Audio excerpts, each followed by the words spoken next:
فارتقي في الخير وارقى أفقا إنها العلياء تبغي مسلما أنت عنوان لأمجاد الأولى فاهجر الأوحال واصعد في السماء فاهجر الأوحال واصعد في السماء فارتقي في الخير وارقى أفقا إنها العلياء تبغي مسلما أنت عنوان لأمجاد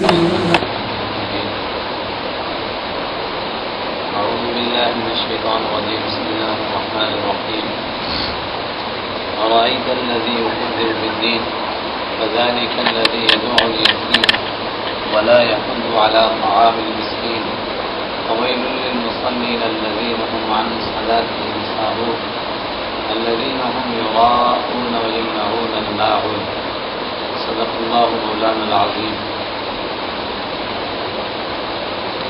سورہ حجرات شریف کی موٹے موٹے مضامین آپ حضرات نے سنے. اس کے بعد کچھ عرصہ چھٹی رہ گئی نمیاز کا، نہ آپ حاضر ہو سکے. آج میں نے آپ کو ایک چھوٹی سی صورت جو اکثر لوگوں کو زبانی بھی یاد ہوگی اور نماز میں پڑھی جاتی ہے وہ پڑھ کر کے سنائی ہے. اس کا ترجمہ اور اس کا موٹا سا ایک مضمون آپ حضرات کو پہنچانا چاہتا ہوں. اللہ تعالیٰ آپ کو سننے کی اور ہمیں کہنے کی اور ہم سب کو اس پر عمل کرنے کی توفیق عطا فرمائے.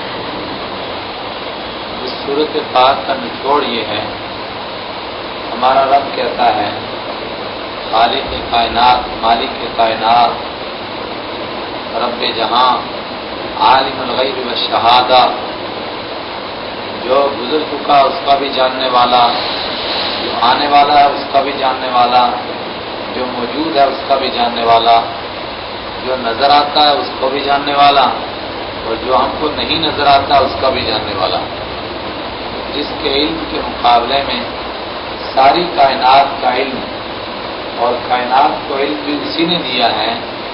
وہ سب اتنا بھی نہیں ہوتا جتنا کہ سمندر کے مقابلے میں ایک قطرہ. وہ رب کہتا ہے، ایک حقیقت ہم تک پہنچاتا ہے، ہمیں سمجھاتا ہے.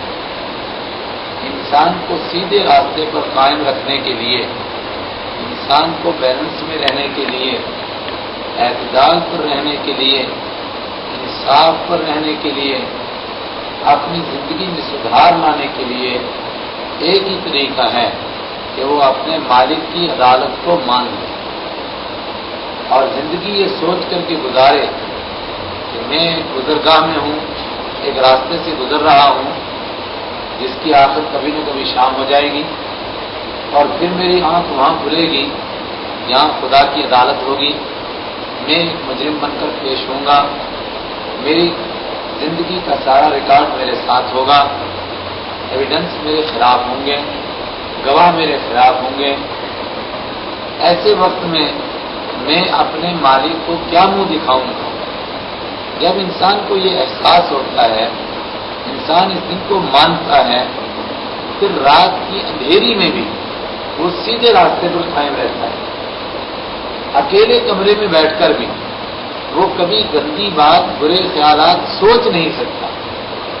اگر کوئی بات اس کے دماغ کی طرف، اس کے دل کی طرف آتی ہے تو اس کو جھٹکا لگتا ہے اس بات سے کہ اس وقت میں میرے روم میں کوئی نہیں، مجھے کوئی نہیں دیکھ رہا ہے، لیکن میں نے جس کی عدالت میں، جس کے کورٹ میں کل جانا ہے، جو میرا مالک ہے، جس نے مجھے زندگی دی، جس نے مجھے یہ بولنے کی طاقت دی، سننے کی طاقت دی، دیکھنے کی طاقت دی، سمجھنے کی طاقت دی، وہ تو مجھے دیکھ رہا ہے. اینما تکونوا، جہاں کہیں بھی تم ہوتے ہو. ثالثۃ الا هو رابعهم، ثلاثۃ الا هو رابعهم. تم کہیں پر بھی بیٹھو، ایک آدمی بیٹھو تو یہ سوچ کر کے بیٹھو کہ دوسرا میرے ساتھ میرا مالک ہے. اگر دو ہوں تو یہ سوچ کر کے بیٹھو کہ ہم جو بھی باتیں کریں گے تو تیسرا ہمارا مالک ہے جو ہماری باتیں سن رہا ہے. اگر تین ہو تو یہ سوچ کر کے بیٹھو کہ چوتھا ہمارے ساتھ ہمارا مالک ہے جو ہماری باتیں سن رہا ہے. اور اگر 5 بندے بیٹھے ہیں 4 بندے بیٹھے ہیں تو یہ سوچ کر بیٹھو اللہ ہوا خامسہم کہ 5واں اللہ ہے جو ان کی باتیں سن رہا ہے، ان کی زندگی کا ریکارڈ مرتب ہو رہا ہے، اور کل اس کے سامنے جانا ہے، اس کے جائے بغیر چارہ نہیں ہے۔ جو اپنے مالک کو اس طرح مان لیتا ہے، مرنے کو مانتا ہے، قیامت کے دن کو مانتا ہے، اس کی عدالت کو مانتا ہے، اور ماننے کی بھی یہ ایسی چیز ہے کہ نہ چاہ کر بھی ماننا ہے۔ کوئی آدمی کہے کہ میں تو مانتا ہی نہیں مرنے کو، میں کیوں مانوں مرنے کو؟ بھائی تم مان یا نہ مان، موت تو آئے گی۔ کوئی کہے میرا دل ہی نہیں چاہتا ہے مرنے کو، میں کیوں مروں گا؟ دل چاہے یا نہ چاہے مرنا ہی پڑے گا۔ کوئی آدمی کہے کہ میرا تو دل ہی نہیں چاہتا ہے جوان ہونے کو، میں بچہ ہی رہنا چاہتا ہوں، نہیں رہ سکتا، جوان ہونا پڑے گا۔ کوئی جوان کہے کہ میرا دل نہیں چاہتا بوڑھے ہونے کو، بالکل نہیں، میں بوڑھا ہوں گا، نہ چاہ جو مرضی کر لے، مجھے تو بوڑھا ہونا ہے۔ یہ وہ حقیقت ہے جو انسان کو ماننی پڑتی ہے، لیکن جب انسان مجبور ہو کر مانتا ہے تب اس کے ماننے کا کوئی فائدہ نہیں، اور جب اپنی مرضی سے مانتا ہے جبکہ وہ مجبور نہیں ہوتا ہے۔ ایک جوان جو ابھی بوڑھا نہیں ہوا لیکن وہ اس بات کو مانتا ہے کہ جوانی چند دن ہے، اس کے بعد پھر بڑھاپا آئے گا، کمر جھک جائے گی، آنکھیں جواب دے دیں گی، کان جواب دے دیں گے، قوا مزمحل ہو جائیں گے، اس سے پہلے مجھے اس کے لیے کچھ کرنا ہے۔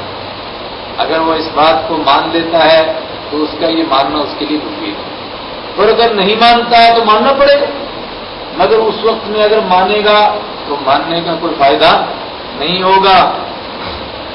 قرآن پاک بیان کرتا ہے، حضرت رسول پاک صلی اللہ علیہ وسلم نے اس کو کھول کر بیان کیا کہ مرنے سے کچھ لمحے پہلے، کچھ منٹ پہلے آدمی دیکھ لیتا ہے اس کا کیا مقام ہے، اس کی کیا منزل ہے، اس کا کیا ٹھکانہ ہے، مگر اس وقت میں ماننے سے بھی اس کو کوئی فائدہ نہیں ہوتا تھا۔ تب تو فرعون نے بھی مانا تھا، جو کہتا ہے کہاں ہے خدا، کدھر ہے خدا، انا ربکم الاعلی، سب سے بڑا رب تو میں ہی ہوں، اگر کوئی چھوٹے موٹے رب ہوں گے تو ہوں گے مگر بڑا تو سب سے میں ہی ہوں۔